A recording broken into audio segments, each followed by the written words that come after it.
Hi hello అందరికీ నమస్కారం. నేను మీ Munna. Welcome to CTV Telugu media.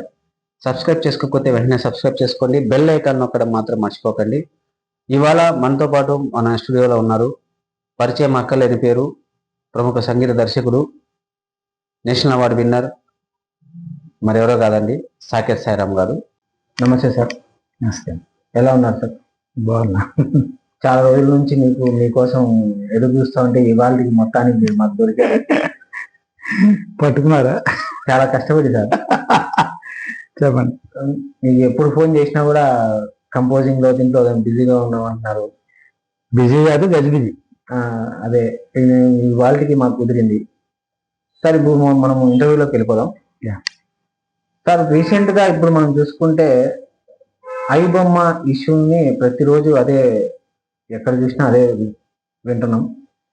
So అతన్ని, రవి అని అతన్ని పట్టుకోవడం ఇండస్ట్రీ వాళ్ళు సంతోషపడుతున్నట్లున్నారు. అట్ ది సేమ్ టైం ప్రజలు అతనికి బ్రహ్మరథం పడుతున్నారు. అతను ప్రజల గుండెల్లో ఒక స్టాలిన్, ఒక ఠాగూరు, ఒక శివాజీ ఇలా అయిపోయాడు.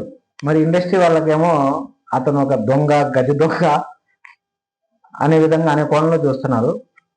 ఇంకా మీరు ఒక సినిమా ఇండస్ట్రీకి సంబంధించిన వ్యక్తిగా మీ అభిప్రాయం ఏమి సార్?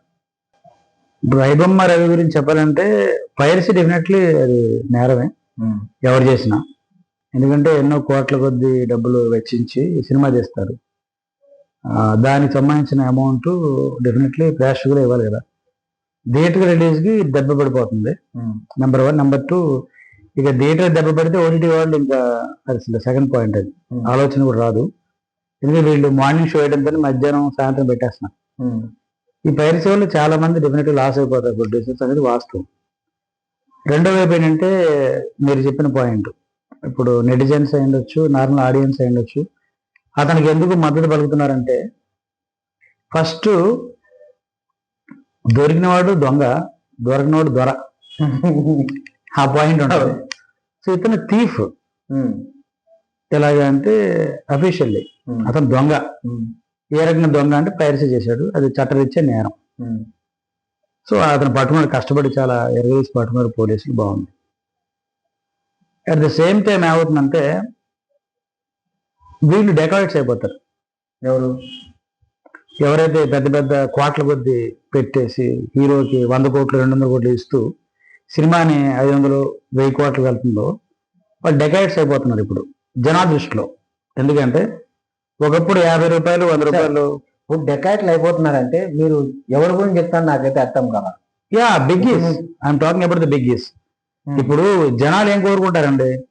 మంచి సినిమా చూడాలి, ఎంటర్టైన్మెంట్ కావాలి.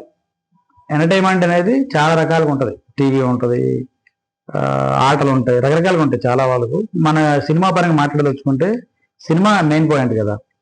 సో సినిమా ఎంటర్టైన్మెంట్ అనేది చాలా పవర్ఫుల్ మీడియం. అది మీకు 2 hours అసలు అన్ని మర్చిపోయి చూడొచ్చు. చాలా వరకు ఇప్పుడు ఒక రకంగా చెప్పాలంటే చాలా జోనర్స్ కనబట్ల, ఓన్లీ ఎంటర్టైన్మెంట్ ఒకటే ఉంది. కామెడీ ఉండొచ్చు, యాక్షన్ ఉండొచ్చు, లేకపోతే హారర్, అలాంటి థ్రిల్లర్స్ ఉండొచ్చు. వీటిలో ఏమవుతుందంటే బడ్జెట్స్ బాగా పెంచేస్తున్నారు వీళ్ళు. నార్మల్ పీపుల్కి అందుబాటులో లేదు టికెట్ రేట్. సార్ ఇంకొకటి, ఇప్పుడు ఐబొమ్మ అని అతన్ని పట్టుకున్నారు సరే, అదేదో పెద్ద మహా ఘనకార్యం లాగా సినిమా ఇండస్ట్రీ వాళ్ళందరూ ఫీల్ అయిపోతున్నారు.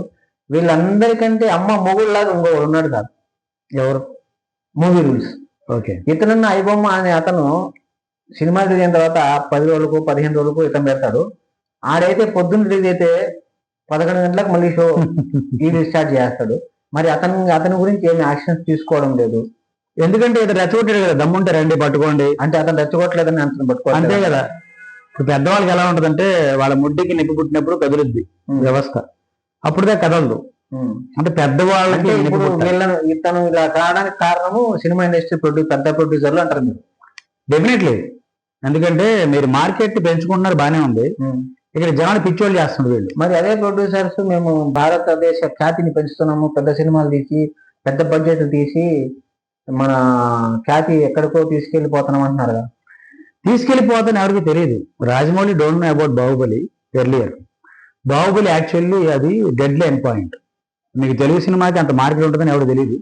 అందరు ఎక్కిరిచ్చారు అతను కూడా. అతనికి తెలుసు, ఇండస్ట్రీ కూడా బాగా తెలుసు. ఇప్పుడు కూడా బాహుబలిని ఫ్లూక్లు హిట్ అయిపోయిన వాళ్ళు చాలా మంది ఉన్నారు. సో నేను చెప్పొచ్చేది ఏంటంటే Baahubali actually very out of orbit film. అది తెలుగు సినిమా ఇండస్ట్రీని దాటి వెళ్ళిపోయింది బడ్జెట్. అది రాజమౌళి, శోభు ఎర్లగడ్డ అండుకోకి తెలుసు బాగా.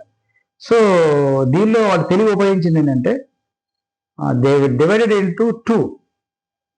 ఒక పార్ట్ వల్ల డబ్బులు రావు, అది వాళ్ళకి లిమిట్ దాటిపోయింది తెలిసిపోయి ఉంటుంది నా అంచనా. సో 2 పార్ట్లు పెట్టడం వల్ల ఏమవుతుందంటే డెఫినెట్లీ 2 సార్లు 2 టికెట్లు చూడాలి కదా, 2 సార్లు వస్తుంది. సో అప్పుడు ఏమవుతుంది, ఇంట్రెస్ట్ పెరుగుతుంది కథ సరిగ్గా ఉంటే. ఎట్లా వాళ్ళ ఫ్యామిలీ, బాహుబలి రాజమౌళి అంటే ఫ్యామిలీ ప్యాకేజ్ కదా, వాళ్ళ ఫ్యామిలీ వాళ్ళే అందరూ ఉంటారు.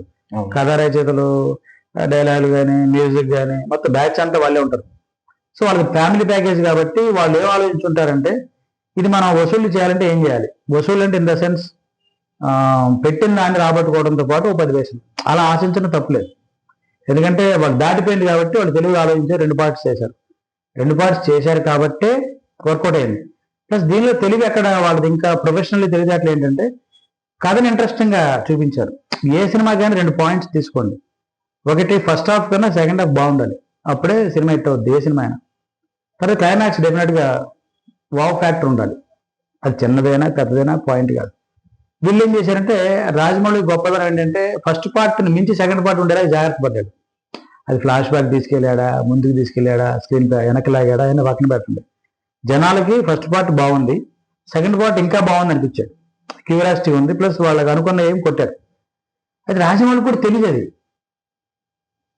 ఇప్పుడు వాళ్ళు జస్ట్ రెజ్యూమ్ చేశారు అంతే, రావచ్చు అనుకున్నాడు, అంత రీచ్ అవుతుందో తెలియదు. దాని తర్వాత ఏమైందంటే అది ఆదర్శంగా తీసుకొని మన మిగతా ప్రొడ్యూసర్, డైరెక్టర్ చెడిపోయారు. ఇప్పుడు నేను రాజమౌళి తోపా అని మనం కాదా అని మొదలు పెట్టారు. హీరోస్ లో కూడా ఒక దారుణమైన అనారోగ్యకరమైన పోటీ ఏర్పడింది. పలాని హీరో ఒక 50 కోట్లు తీసుకుంటే మనం ఒక 60 తీసుకున్నాం, వాడు 100 తీసుకున్నాడా, రైట్ మన 150 తీసుకోవద్దు, బాగోదు. ఎవరికి బాగోదు, ఎందుకు బాగోదు? ప్రేక్షకులు మీరు వేల కోట్లు పెడితే చూస్తాను ఎవరు అనరు. 100 కోట్లు హీరో 100 కోట్ల కాడికి ఇవ్వండి మేము చూస్తాను ఎవరు అనరు. ప్రేక్షకులు కోరుకుంటుంది ఏంటంటే అందుబాటులో టికెట్ రేట్ ఉండాలి. ఎవరైనా అదే కోరుకుంటారు. నంబర్ ఈ కొత్తగా ఈ పాప్కార్న్ కూడా, పాప్కార్న్ 45 రూపీస్ అంటే వేస్ట్ కదా. అందుకే డెకాయిట్స్ అనే పదం వాడింది. ఇప్పుడు ఫస్ట్ ఆఫ్ ఆల్ ఏంటంటే మీకు వ్యక్తి భజన ఎక్కువైపోయింది. ఇక్కడ వ్యవస్థ గురించి ఎవరు ఆలోచించట్లా, వ్యక్తి గురించే.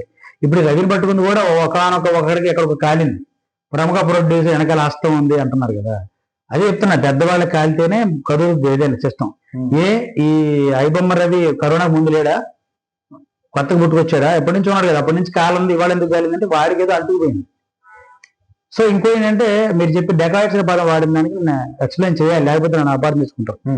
So let me explain. Okay, ఎలా అంటే ఈ పర్టికులర్ టికెట్ రేట్ పెంచుతున్నారు వాళ్ళు, అది ఘోరం. తర్వాత వచ్చి ఈ పాప్కార్న్ అది పెద్ద టికెట్ కన్నా ఎక్కువ అయిపోయింది, అది ఇంకా దారుణం. అవును, ఓకే, అంటే కంఫర్టబుల్ లెవెల్ దాటిపోయింది. జీవితంలో 3 ఇంపార్టెంట్ అండి, నెసెసరీస్, కంఫర్ట్స్, లగ్జరీస్. ఇప్పుడు మా భారతదేశంలో ఎక్కువ మంది middle class, lower middle class ఉంటారు. థియేటర్ దాకా వచ్చే వాళ్ళ సంఖ్య వాళ్ళదే ఎక్కువ ఉంటారు. అవును, సో వాళ్ళకి అందుబాటులో ఉన్నప్పుడు వాళ్ళు ఎంజాయ్ చేస్తారు. అవును, వాళ్ళు ఎప్పుడు కోరుకోరు ఏమని మీరు 2 కోట్లు పెట్టండి అని. వాస్తవం, వాళ్ళకి నచ్చాలి సినిమా, అంతే. అదొక ఫార్మేట్, నచ్చటం అనేది పాయింట్. సో అది వాళ్ళు కోరుకునేది మినిమం ఎష్యూరెన్స్. వీళ్ళు ఏం చేస్తున్నారంటే టికెట్ రేట్లు పెంచేస్తున్నారు. తర్వాత వ్యక్తి ఆరాధన ఎక్కువైందన్న కదా, మా హీరో అని చెప్పేసి యూత్ ఫ్యాన్స్ పిచ్చోళ్ళగా వెళ్ళిపోయి పొద్దున్నే 4 వెళ్ళిపోయి ఒక టికెట్ 2-3 వేలని కొనేసి ఇంట్లో వాళ్ళని హింసించైనా సరే టికెట్లు కొని విపరీతంగా వాళ్ళకి సంబంధించిన మళ్ళీ పిచ్చి ఎక్కువైపోయింది. ఇప్పుడు అభిమానిని వీళ్ళు క్యాష్ చేసుకుంటారు. That's why I am calling dacoits. ఇప్పుడు వీడు దోపిడీ చేశాడు, వాడి దారి దోపిడీ చేస్తాడు. వీడు దొంగతనం చేశాడు, రవి అన్నవాడు దొంగతనం చేశాడు, ఓకే, వాడు డెఫినెట్ గా మీ దృష్టిలో ఇప్పుడు రవి నేరం చేసినట్ల లేనట్లు? నేరమే అన్నా కదా, అది నేరమే, కానీ ప్రపోర్షనేట్లీ దానికి ఒక కారణం కూడా ఉంటది. అంటే ఇతన్ని ఇప్పుడు దొంగని చేసింది మొత్తానికి ఇండైరెక్ట్ గా ఇతను దొంగని చేయాల్సిన అవసరం, కానీ ఇప్పుడు జనాలు అతను హీరో ఎందుకు చేయడం అంటే కారణం, ఆ జనాలు ఏం ఆలోచిస్తారు అనేది పాయింట్. ఈ లెవెల్ జనాలు ఎప్పుడు పట్టించుకోవాలా, ఏ హీరో జనాలు పట్టించుకోవాలా. హీరో అంటే ఏంటంటే మనం డైలాగ్ రాస్తాం, మనం ఒక షార్ట్ కంపోజ్ చేస్తాం, యాక్షన్ సీన్స్ చేస్తాం, అతను వెళ్ళి దూకేస్తాడు, గుద్దేస్తాడు, కొడితే 100 మంది గాల్లో పాటను కొడితే ఎగిరిపోద్ది. నిజంగా మిమ్మల్ని కొడితే మీరు గాల్లో ఎగురుతారా? మనం రోప్స్ పెట్టి లేపుతాం. అది రియాలిటీకి సినిమాటిక్కి తేడా. సినిమాటిక్ లిబర్టీ వేరు, రియలిస్టిక్ ఇన్సిడెంట్స్ వేరు. ఆ హీరో వచ్చేసి మన జీవితాలు బాగు చేస్తాడంటే చాలా తప్పు. అది ప్రూవ్ కూడా చాలాసార్లు అయింది. కాబట్టి ఏ హీరో వచ్చి మీ జీవితంలో దూరిపోయి మీ ఫ్యామిలీని ఎవడు బాగు చేయడు. ఏ హీరో ఏం ఆలోచిస్తారంటే, వీళ్ళందరూ ఆలోచించింది అంటే, హీరో కానీ ప్రొడ్యూసింగ్ డైరెక్టర్స్ కానీ, వీళ్ళు ఏ రకంగా డెకాయిట్స్గా మారారంటే, వీళ్ళు చేసే దోపిడీకి మళ్ళీ అద్భుతంగా ప్రభుత్వం నుంచి అనుమతి తీసుకొని మరి ఏమంటే మేము దోచుకొచ్చే వాళ్ళని వీళ్ళు ఎంబడే మొదలు కొద్ది దోచుకోండి, వాళ్ళందరూ రెడీగా ఉంటారు మీకోసం అంటారు. వీళ్ళు వెళ్ళిపోయి పొద్దున్న వెళ్ళిపోయి పాలాభిషేకాలు ఇంకేదో అభిషేకాలు చేసేసి 4 మేము చూసాం ఫస్ట్. ఎందుకంత తేటా దోల? ఇప్పుడు 3 గంటలు అయితే 10 షో చూడొచ్చు కదా. ఎందుకు అంత నీకు అంటే అంటే నీకు 3 గంటలు ఏం మారిపోయింది, ఏమొచ్చింది? 2000 3000 బొక్కెట్టుకోపోతే 1200 పెడితే బస్తా ఏం వస్తుంది? ఇది రియాలిటీ. ఇది రియాలిటీ పక్కన పెట్టి జనాలు ఇలా పిచ్చోళ్ళు అవుతున్నారు, పిచ్చోళ్ళగా చేస్తున్నారు, అవుతున్నారు. వయసు వరుస రెండో ఉన్నాయి. ఎందుకంటే ఇది ఫ్యాన్స్ పిచ్చ, పిచ్చి ఉండొద్దు, అభిమానం. నేను అన్నాడు ప్రతి హీరో అంటే, ఇప్పుడు నేనున్నాను, మీరున్నారు, మనకు కూడా ఒక ఎవరో మనసులో ఒకళ్ళ మీద అభిమానం ఉంటుంది, ఖచ్చితంగా ఉంటుంది. అది అభిమానం అవ్వాలి, పిచ్చి అవ్వకూడదు. ఇది పిచ్చి. ఎందుకంటే నీకు ఇంట్లో పరిస్థితి బాగాలేకపోయినా, మా ఫ్రెండ్ ఉన్నాడు, వాడు మొన్న చెప్తున్నాడు నాకు, నేను పొద్దున్న వెళ్ళిపోయి 2000 3000 టికెట్ పెట్టేసి చూసేసాను నా సినిమా. మా ఫేవరెట్ స్టార్ చెప్పాడు, ఎంత పెట్టా అన్న? 2000 టికెట్ పెట్టాను. ఓకే. తర్వాత కొంతకాలం తర్వాత అతను నన్ను 1000 రూపాయలు ఉంటే ఇవ్వ అని అడిగాడు. That is the factor. So ఏమంటానంటే, మనకి తిండికి గది లేకపోయినా ఇంట్లో మినిమం పొజిషన్స్ ఉన్నా మనం సేవ్ చేసుకోవాలి, సేవ్ అయిపోకూడదు. నువ్వు చూడు, నీ అభిమానాన్ని చంపేసుకొని అంటలేదు కదా, ఆన్లైన్ పెట్టారు కదా, తీసుకో. ఫస్ట్ అయినా చూడాలని పిచ్చేందుకు? 2 రోజులు ఎట్లా ఈ రోజంతా గేమ్ 3 రోజుల గేమే కదా, ఎంత పెద్ద పుడింగ్ అయినా పొడిసే ప్రొడ్యూసర్ డైరెక్టర్. అందులో ఈ మధ్య ఈ బెనిఫిట్ షోలో వ్యాపారం మొదలైంది. అదే బెనిఫిట్ షోలకి వ్యాపారం మొదలైంది. అసలు రెగ్యులర్ షోకి రేటు పెంచేందుకు గవర్నమెంట్ ఎప్పుడు అనుమతి ఇవ్వకూడదు. ఎందుకు ఇస్తుంది గవర్నమెంట్? వాళ్ళకే వదిలేసేది. వాళ్ళు ఎందుకంటే ఆలోచిస్తున్నారని. ఇప్పుడు మీరు ప్రొవోకేట్ చేసి చేయకూడదు కదా. It is just like this thing. ఇప్పుడు మీ బెస్ట్ ఎగ్జాంపుల్ చెప్తా. వైన్ షాప్ లో వైన్ అమ్ముతారు, ఓకే. అక్కడ ఆడెవడో క్వార్టర్ మ్యాటర్ తీసుకెళ్ళిపో, వాడు తాగి పక్కన రావడంతోనే పెట్రోలింగ్ పోలీసు వచ్చి వాడిని వేసుకుని వెళ్ళిపోతారు. పక్కన అడుగుంటారు వాళ్ళు, ఏంటిది ఇది, దీన్ని ఏమంటారు, మీకే వదిలేస్తారు. అంటే ఇది తెలివా, అతిలివా, ఓవర్ స్మార్టా, లేకపోతే ఏంటి, ఇది చట్టమా, ఏంటి న్యాయం ఏంటి, అసలు ఎవరు ఏం చేస్తున్నారు తెలుసా? వాడిని ఎందుకు తాగనివ్వాలి? బెల్ట్ షాపులు మీరు ఎందుకు లైసెన్స్ ఇవ్వాలి? మద్యపాన నిషేధం అంటారేంటి? కంపెనీ మూసేయచ్చుగా. ఇప్పుడు cigarette smoking is injurious to health అంటారండి. సిగరెట్ కంపెనీస్ మూసేయచ్చు కదా. ఎందుకంటే లాభం, డబ్బులు. అంటే ఏంటి, మీ లాభం కోసం ఎవడ ఎట్టిపోయినా పర్లేదు కదా. అంటే ఇప్పుడు మీరు మాట్లాడే ఆపాలంటే బెనిఫిట్ షో ఆపితే ఆగిపోతారంటారా? టికెట్ రేట్ పర్ఫెక్ట్ గా చేయాలండి, అందుబాటులో ఉండాలి. బెనిఫిట్ షోస్ అంటే టికెట్ రేట్లు తగ్గిస్తే పైరసీ జరగదంటారా? డిమాండ్ జరగదు. ఎందుకంటే మీకు బెస్ట్ ఎగ్జాంపుల్ చెప్తా. పైరసీ వల్ల ఇప్పుడు ఏడుస్తున్నారు కదా, వీళ్ళు ఎందుకు ఏడుస్తున్నారు తెలుసా? వాళ్ళ ఆబా ఎక్కువై. అంటే ప్రతి వాడికి రాజమౌళి అయిపోవాలని ఉంటుంది. రాజమౌళికి తెలియదు రాజమౌళి అవుతారండి. Rajamouli it is just nothing but 10 days baby. 4 సినిమాలు 10 ఉంటాయి అంతే. 100 ఏళ్ల చరిత్ర మనది. 10 సినిమా వాడిని పట్టుకొని మీరు అట్లా ఎట్లా అంటారు? రాజమౌళి ఫేట్ అతనికే తెలియదు. అతను ఎంతసేపు ఏమవుతుందంటే మావిడు దూకాడు, ఇంకా దూకుతాడు, ఎటుపోతాడు తెలీదు. అతనికి ఎంత ఫ్రస్ట్రేషన్ వస్తుంది తెలుసా మీకు మొన్న ఈ వారణాసి ఈవెంట్ లో మీకు అతను ఫ్రస్ట్రేషన్ కనబడుద్ది. అవును, అదేదో స్క్రీన్ పై ఏదైనా మనిషి ఎంతవరకు చేయగలడు? సాంకేతిక ప్రతి వాడికి గుర్తుపెట్టుకోండి, పీక్ పాయింట్ ఉంటుంది, ఈల్డింగ్ పాయింట్ ఉంటుంది, మెల్టింగ్ పాయింట్ ఉంటుంది, బాయిలింగ్ పాయింట్స్ ఉంటాయి. ఇవన్నీ అందరికీ ఉంటాయి. రాజమౌళి దిగిరాల. అట్లానే హీరోలు ఎవరో అట్లనే పడతారు. వాళ్ళు పొద్దున్నే షిట్కి వెళ్తారు, సుషికి వెళ్తారు. వాళ్ళు సపరేట్గా ఆస్మాన్ నుంచి దిగిరాల. సో వ్యక్తిగతమైన ఆరాధన ఫస్ట్ మానేయాలి.